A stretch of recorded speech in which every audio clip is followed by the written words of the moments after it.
Banks again with another lesson and another request. And this time it was a request on how do I get into playing country music.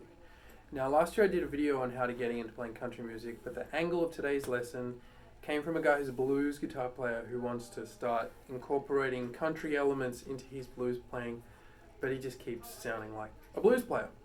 So I figured I would do the lesson on a Stratocaster, not necessarily a guitar that you associate with country music, and very much a guitar you associate with the blues, to show you that you can play country music on anything. You know, like, yeah, it probably feels best and might sound best on a Telecaster, but still, you know, like, a Strat can do it. The main thing I would sort of stress is don't worry about it too much. Like, country music and blues are kind of like cousins, right?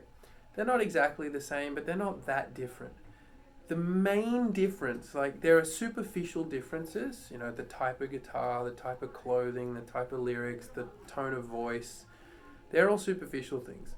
The one fundamental difference, I think, between blues music and country music as an improviser comes down to the underlying rhythm that is bubbling along. So, like, you know how you have sort of like groundwater and that underwater springs that you can find in certain areas? Well, the underwater springs in country music are fundamentally different to that of blues, and we call that harmonic rhythm. So what that really comes down to is when you hear someone playing a blues, they tend to play shorter machine gun phrases that are sort of standalone. It's like if you were going overseas and you're in Germany and you have a guidebook and you can just ask questions from that guidebook, right?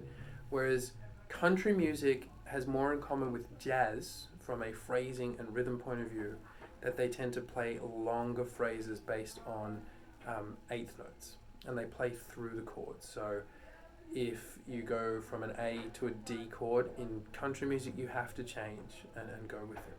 So if we're in a key of A, we're going to do like a blues.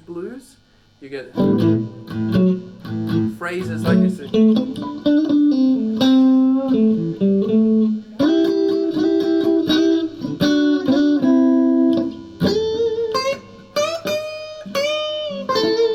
That kind of stuff. Whereas if we had a groove that was similar to that in country music, I'd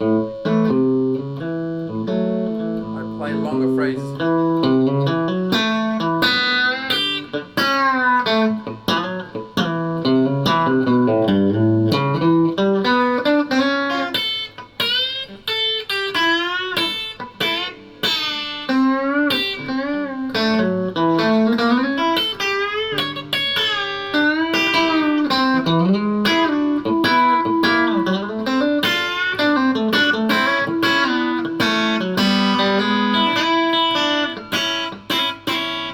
That kind of thing. So you can hear the difference.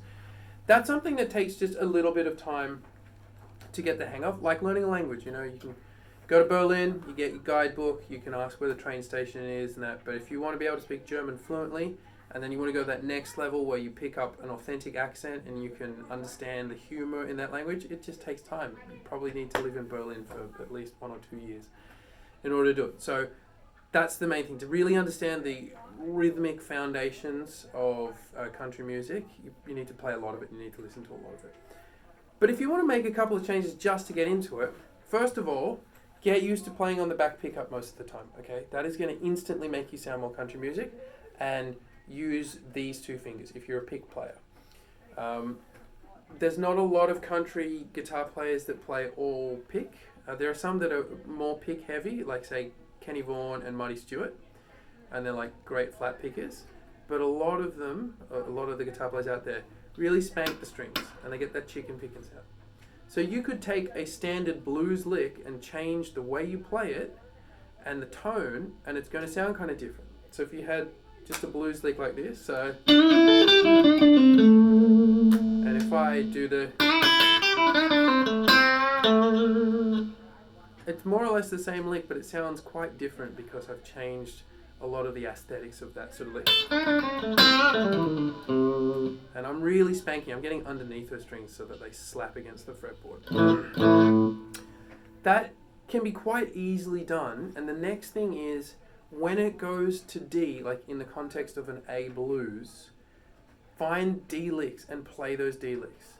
That is a dead giveaway if someone is just a blues player. that when it goes to, they're still going.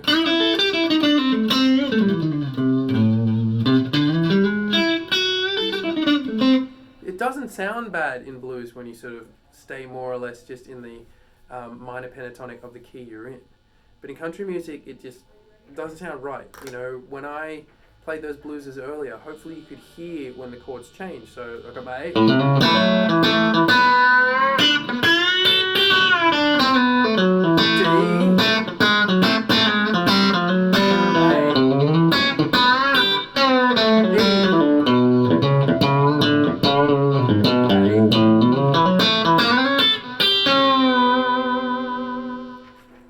And what you can do is, obviously you got your caged positions and, they're all over the place. So here's A, here's D, and here's E. So I would get used to looking at things in the one position. But if you learn a lick, put it in different keys and put it in the different positions. So you might have a lick like that one I did in D that goes. Okay, if I put that using the same position in A, in E, and then work out, can you play that in different parts of the neck? In D, you could go A, E. Can you do it anywhere else? In the key of D, E,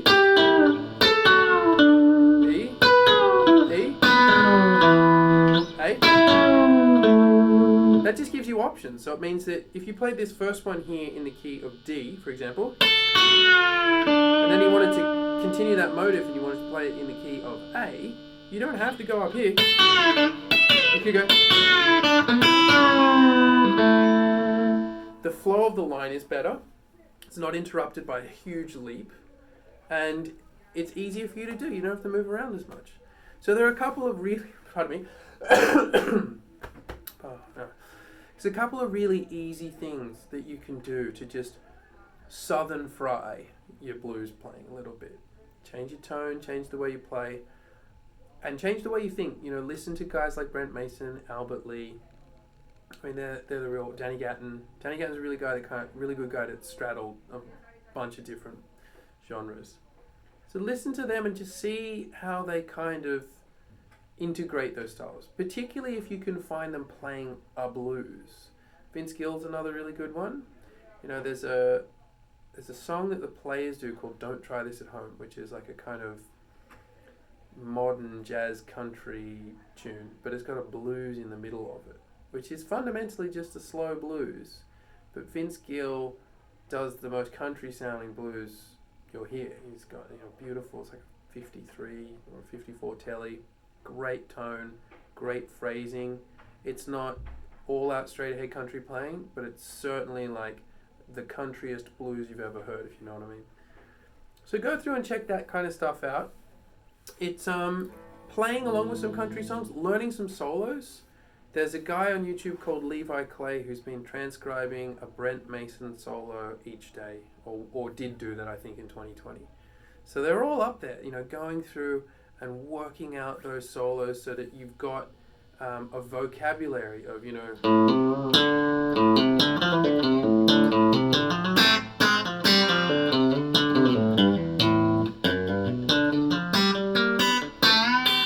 whatever the Mercury Blues solo, something like that. But going through and working those out, I did do that. When I was younger, I'd buy an Alan Jackson record and I'd sort of sit there.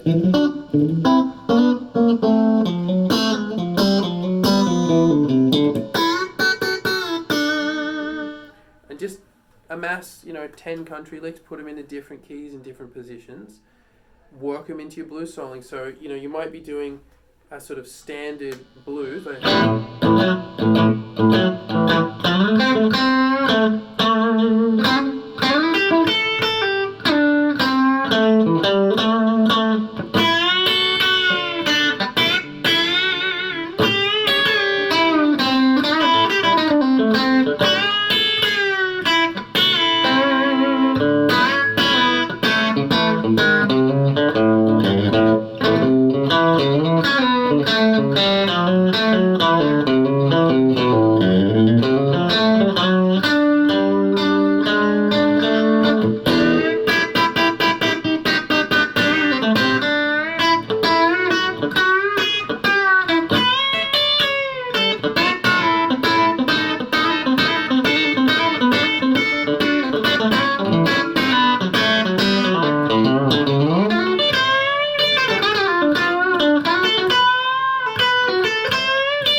right there.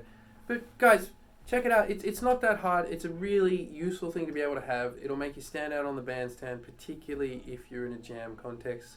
As there'll be 9 guys that sound like Stevie Ray Vaughan, and then you'll be the one guy that doesn't just sound like a Stevie Ray Vaughan clone.